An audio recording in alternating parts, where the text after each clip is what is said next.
ଝିଆରୀ को बाड़ी रे पिटी मारिदेले दादा जमीबाड़ी झगड़े दादा नहीं गला झियारी जीवन। जमीबाड़ी झगड़े दादा नहीं गला झियारीर जीवन। माँ छेउंड होईगला 22 वर्षर झील। एमिति एक घटना देखा मिली भद्रक जिला बासुदेवपुर पौरपालिका अंतर्गत भैरवपुर ग्राम। सूचना अनुसार जून 23 तारिख सन्धार इजोमाइल जमी लुगा सुखाइबा उद्देश्य विधवा झियारी सस्मिता परिड़ा एक खुंट पुतिबा समय दादा प्रहलाद बारिके बारण करने सहित झियारी को अश्लील भाषा गालीगलोज करथिले। एथिरे झियारी प्रतिवाद करिबारु दादा प्रहलाद बारिके एक बाउंस बाड़ी रे सस्मिता परिड़ा मुंड को एक शक्त प्रहार देथिले, जहाफल सस्मितांकर मुंडरे आघात जोगु चेताशून्य हो जाइथिले।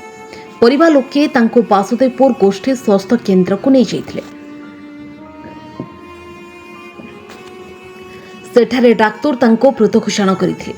मृत्यु पर सस्मिता परिड़ा 22 वर्षीय झील प्रियंका परिड़ा बासुदेवपुर थाना प्रहलाद बारी नाम लिखित अभियोग करथिले। बासुदेवपुर पुलिस अभियोग क्रमे गोष्ठी स्वास्थ्य केन्द्र में पहुंची तदंत करने सहित साइंटिफिक टीम डकाई मृतदेहर जांच करथिले।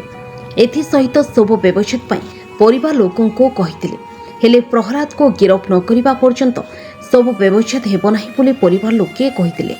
एणु पुलिस फेरार हो जाइतबा प्रहलाद बारी को कटकरू गिरफ करथिले। गिरफ खबर पाई बासुदेवपुर पुलिस अपराह्न प्राय 1 समय शव व्यवच्छेद पई भद्रक शव व्यवच्छेद केन्द्र को पठाइथिले।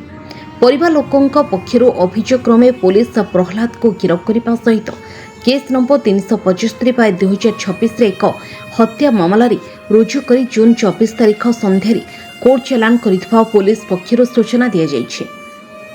आपण परिचय संजुलता बारी घर भैरवपुर। कौन घटना घटी जे कि मोर ननद 2015 मसीह डेथ कला मो ननद से भाणीजी आसिक आम घर आश्रय नौथी।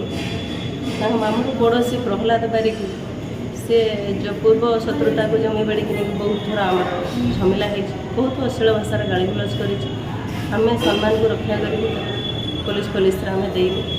किंतु एथर से अस्थायी खुंट पुती को लुगा पुतिया जाकि कहला ये पुति पार कौन पर पुति पार ना यहाँ एजमाइल जगह तो पुति पार से धस्ताधस्ती भितर मुझे पलि आसला मुझे कौन हो कहला से एजमाइल जगह बाँश पुति तुम कमी चौड़ा से टेम्पोरारी मुझे खुंट कौन परमानेंट खुंट भी अस्थायी से कहला मुझे तो देमी पुति तू कौन कर जा बाड़ी धरिकी आसला आसिक पिटापिटी कला कर सारापर आम घर किए पुरुष लोक ना समस्ते बाहर आम केवल स्त्री लोक से आसिक आम घर आम पिटिला तार 5 मिनट भितर से जीवन चल बाध्यपुर मेडिकल आनिले जो दिनेश सार मृत घोषणा भी कले।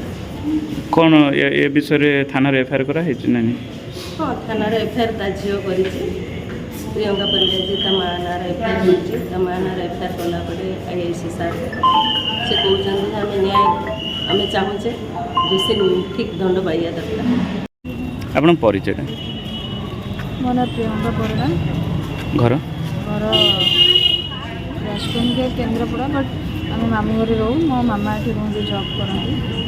कौन घटना घटी बेटारेट अच्छा घटना है कि काली आमर घर मामू घर से आम घर सामने जड़े मामू को भाई भाई से पली बारे पुतुरा बड़ पुतुरा से तो नी ऑन द स्पॉट बट कि पली बारिके सी एमती माँ को मानते बाँश लुगा बाँश जो पुता पुती से मना करके दुनिया खराब भाषा कहले कि तोर ये जगह नहीं एटा नहीं भाषा कर गाड़ी देते माँ को स्वामी मरबार दायी बहुत किसी क्यारेक्टर उपर बहुत कष्ट तापर साबुड़ जो उठी मारे साबुड़ तले एमती धक्कामुक्की होता पुणी से रिटर्न करी पुणी घर जाकि सामना सामने ना दादा घर से घर जा बाँश नहीं माँ को पिटी तेणु माँ से सेन्स भी चल सेन्स गलापर पूरा माने पूरा हाइट भी